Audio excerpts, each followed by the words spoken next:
because you're almost invulnerable to any sort of harass. Yeah, it's a very good lane dominator, like what I mentioned before. His characteristics as a mid player itself, like he definitely likes to roll over the opponent by just out laning and out farming him, like the opposition. So that definitely is a very good way of utilizing what they have on CTY. I'm curious if you're going to see a Witch Doctor this game. So far, DDC has been kind of countered. Both Dazzle, that he's played in most of the games, banned out, as well as the Rubik. I wouldn't mind seeing him on the Witch Doctor. So far, it seems to fit. Yeah, it might actually be that case because they ban out Wyvern. It means that they want to go for maybe very heavy physical damage type of lineup. Undying made it through. Yeah, Undying makes it through and does get picked up. Yeah, I mean, now just given that we have so many heroes with the high priority, we always kind of slip by one of them, and they do show up again. What do you make of the PL ban? I mean, we saw, especially during the wildcard plans, we saw a lot of PL being picked and banned. Then not so much here as we entered the group stage. Might actually mean that they want to go 5-man take towers. They have Razor plus Undying now, and they do not want to deal with like split push. But of course, there's still anti-mage. There's still like maybe even a Tinker that EG occasionally picks up to deal with 5-man. But the other reason will probably be because PL is one of the, I would say, better heroes. Like you can doppelganger in a fight to kill the Tombstone, like to focus it easier. That might be the reason as well. Okay. But it's clear eHome want to fight now. They want to take the fight to EG, take towers, take objectives, and group up. Now, I'm not sure if this game was on the main stream yesterday. EG Gaming with a Enchantress offlane. It was, right? Yeah. How situational is that? Because how will it fit? Can it fit into this lineup? If Razor is safe lane, then maybe. It was a max untouchable one, and versus certain heroes, it is very situational. First of all, it's more based on the supports that the opponent have, right?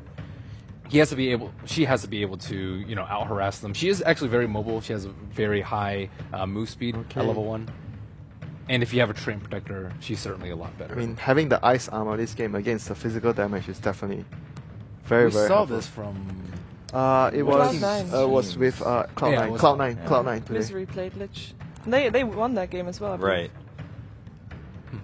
Can't forget against who, though. So they're going to have a very good dual lane with the Lich. Not really sure what they're going to pair it with.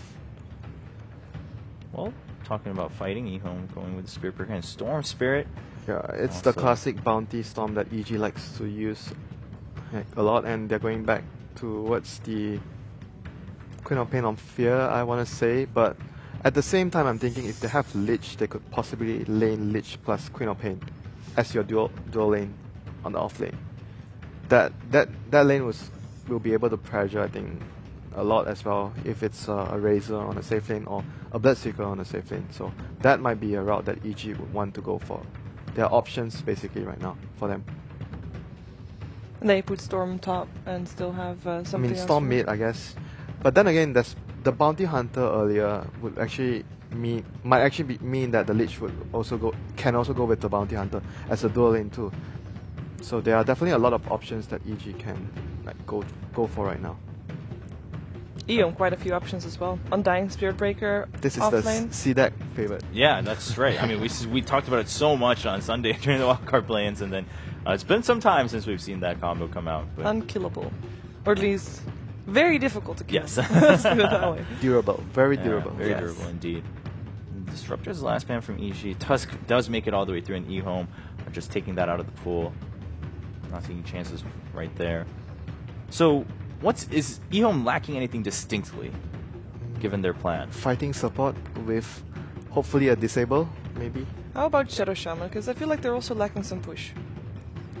Yeah, something that fits the lineup, which in the sense that you want to push and take towers. Yeah. Yeah, I think EG's team fight is actually a little bit weak right now. Storm, not the best. Bounty Hunter is okay. Lich is only good if you have a lot of wave clear. I think that eHome can heavy commit to 5-man pushes, and EG might be in a little bit of trouble just because they don't have a good delay tactic or super reliable late game carry. I think if eHome commits to another team fight pusher sort of thing, they need something like Phoenix or even Disable Clockwork I think is fine with them. Right on. I mean, if Ehome goes with the Shadow Shaman, we saw this similarly yesterday, right? That's going to spell some trouble if he has to just start splitting and then Storm shows up, Bounty shows up. It sounded like it might be some trouble, but they're going to go with Lion. Yeah, it's very directed towards the Storm. Like, you want to have a disable that you can actually reliably use on the Storm all the time when he jumps around. And we always talk about, okay, then you have a Lion. You know, the lane is bad. But in the game right now, Ehome has a core that is very good in the laning phase, which is the Razor, like their carry. So that sort of balances out that Lion is very weak in the lane. So I could actually see that the Lion having a good time pulling, getting levels, and later on get a dagger to counteract the Storm Spirit in the team fights. Okay. What about for EG then? You guys discussed it briefly. We do seem to be lacking in the department of really having a solid team fight overall. I'm surprised Clockwork is still in the pool because I think it'd be pretty good. And Universe's Clockwork is very strong.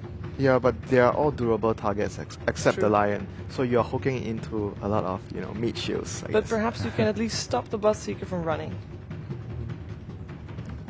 That could be That's something. Definitely an option. At the same time, they are kind of lacking on the disable part. If you want to try to stop Bloodseeker from running and have something else to do that with. Well, I mean, it's been a while.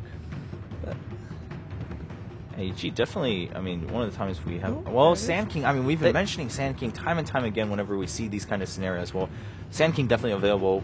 Teams haven't really been bringing it out so much, but Ben, how do you feel about Sand King finally showing up? I think Sand King's actually really strong and underpicked. He has heavy AoE, there's a lot of melee heroes, and if you can catch Bloodseeker with Blood Rage on with an Epi, the fight is just over. And against a team that likes to, fight a lot and, push towers, Sand King is probably one of the best picks there is.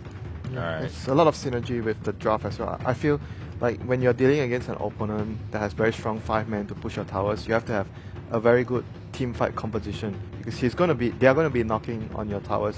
You want to have very good team fight so you can actually defend your towers by fending them off or wiping them. So at the moment they have Lich Ultimate plus Sand King Ultimate, which has a lot of synergy together. Sand King Ultimate will clear out all the crit wave, and that will set up for a very good Lich Ultimate to land.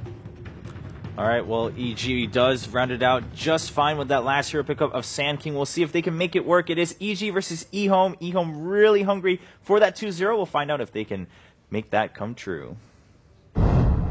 Especially good this game. And if you look at Ehome's lineup, actually, they don't have the best tower aggressors. Like, EG can just hold on forever by just baiting them into getting further and further, and then Universe, if he gets a Blink Dagger, there's just the potential for absolute chaos there. And so I really like EG's lineup. And I'm not just saying that because I think they'll win this game, but I think their lineup is really well balanced, and I expect Sumail to have a good game. Like, if Sumail has a good game here, then EG, they should be able to snowball off this. Because look at Ehome's draft. Like, they have really greedy supports. Lion is a hero that has to get a Blink Dagger to succeed against a Storm Spirit, and it looks like he's going to have to play a 5-position Lion to begin with. Want to welcome everybody in from the stream now, who's now tuning in to our commentary. I'm sure the beautiful panel that we have, the beautiful people there, gave some very professional analysis on the draft. Blitz and I had a much more fun time during our draft, but if you want it the does real end talk, up exactly what you were talking about. What's the real talk, Blitz? If you want the real talk, just listen to our draft analysis. Yes, if you want the real talk, if you ever want to hear Blitz and I, just listen to us during the drafting phase when we're on the mainstream. Yeah, we do some clown stuff. But, all right, so EG, okay, I think that you put PPD in the off, regardless of what happens. I guess Fear is better suited for top, just because he has Blink, right? And there's no reliable stun from Ehome. Yeah. But he's still going to struggle in this matchup. Like, Undying is just such an annoyingly powerful hero. Yeah, and it's just the danger of the Spirit Breaker. Like, even if you blink away, if he's charging you, like, he's going to be able to charge you underneath that tower. So you've really got to be careful with the constant harassment of the Undying, and as he brings you lower and lower, Spirit Breaker just may make that full committal. And it's not like Tower is even that much of a savior, because Spirit Breaker has such high effective HP versus physical damage. Yeah, and Sumail actually, he's the type of player that's just going to get in CTY's face and spam out that spell right here, and he knows that CTY can't CS from this range. And look, he's just giving him the right click nonstop. Like I think he even dropped the remnant there. Yeah, he almost overcommitted there. That was a really good play from Sumail, reading that opportunity, knowing, okay, he's going to come back. He really needs this last hit, but if he actually misses it, I can easily get the kill. Sumail is going to drop him once again. CTY is just being forced to burn through these tangos and is missing so much CS in the meantime. Yeah, this is why the matchup is so difficult. If the Storm just decides to play up on you at all times, it's really hard for the Bloodseeker to respond with anything. And you notice that Sumail doesn't even bother going for denies or anything like that. He's just trying to pressure him as much as possible. Like, he steps forward like that, even if he has no kill potential, just to zone him out. And enough about the intricacies of the Storm Spirit matchup, because nobody cares about that. But the ward actually gets Alright, this is just like a ward-eating frenzy at bottom. They just, like, traded sentries like crazy. That was really weird. AUI is still sticking around. This is the thing that we were talking about earlier, is that the Bounty Hunter being able to put pressure on the supports so easily, especially in dual lane scenarios. So now that they've killed all the counter vision, DDC is going to have a difficult time dealing with this. PPD is actually going to run into him and will be able to get a lot of right-click damage, but of course with the Razor coming over, he just has to still play careful. This does leave the Queen of Pain solo up in the top lane, as we were talking about before. Our Spirit Breaker actually find an invis rune, so maybe they can find an opportunity to go on Fear. He's only sitting on 435 max HP right now. Yeah, and he's really struggling against this lane, and we expected that though, right, to begin with, because watch the first hit bash. In dying, no 17%. There's no way. He would have to bash him like 4 times, and then Fear would have to blink within vision to continue the charge. Like, it's really unlikely they kill him, but being annoying, yeah, they can accomplish that really easily. Sumail going to do some bottle crowing here, just really ensure he can keep the pressure up on CTY. As you can see, CTY is multiply dropping down below. And I think a big part of this is, again, what we talked about earlier, is the fact that no one from the side lanes of Evil Geniuses is dropping any HP.